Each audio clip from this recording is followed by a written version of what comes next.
pada suatu sore, ketika Abu Nawas sedang mengajar murid-muridnya. Ada dua orang tamu datang ke rumahnya.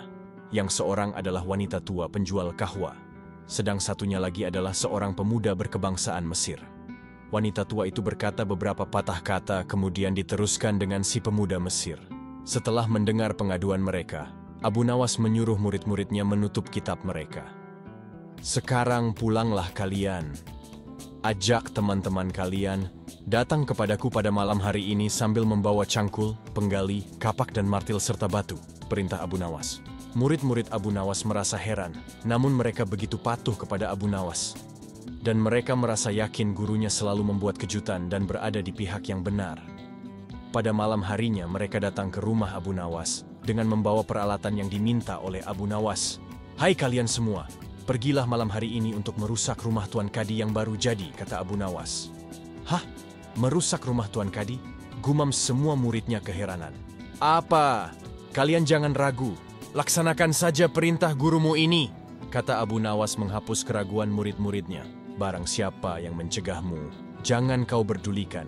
Terus pecahkan saja rumah Tuan Kadi yang baru. Siapa yang bertanya, katakan saja aku yang menyuruh merusak. Barang siapa yang hendak melempar kalian, maka pukullah mereka dan lemparilah dengan batu," lanjut Abu Nawas lagi. Habis berkata demikian, murid-murid Abu Nawas bergerak ke arah rumah Tuan Kadi. Laksana demonstran mereka berteriak-teriak menghancurkan rumah Tuan Kadi. Orang-orang kampung merasa heran melihat kelakukan mereka.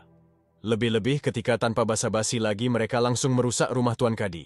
Orang-orang kampung itu berusaha mencegah perbuatan mereka. Namun karena jumlah murid-murid Abu Nawas terlalu banyak, maka orang-orang kampung tak berani mencegah. Melihat banyak orang merusak rumahnya, Tuan Kadi segera keluar dan bertanya kepada mereka. "Siapa yang menyuruh kalian merusak rumahku?"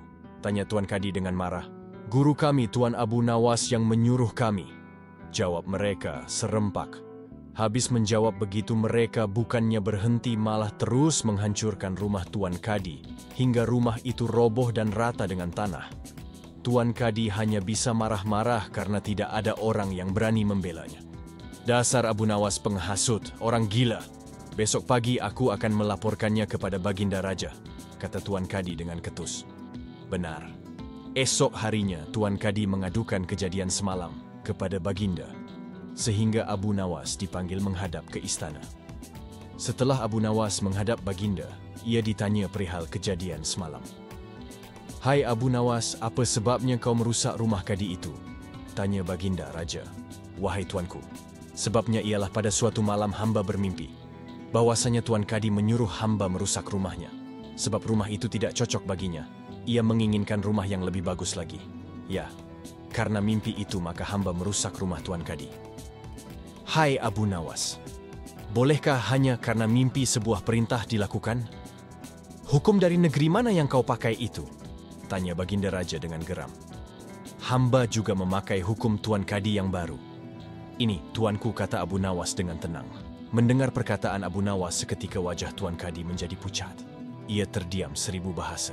"Hai Kadi, benarkah kau mempunyai hukum seperti itu?" tanya Baginda Raja kepada Tuan Kadi.